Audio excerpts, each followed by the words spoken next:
Outline the hairline. It doesn't have to be perfect. Just outline it.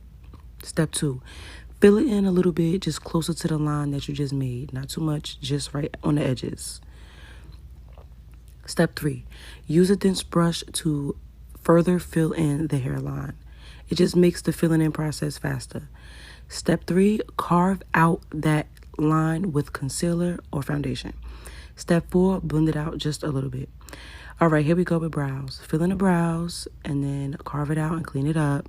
Blend it out a little bit.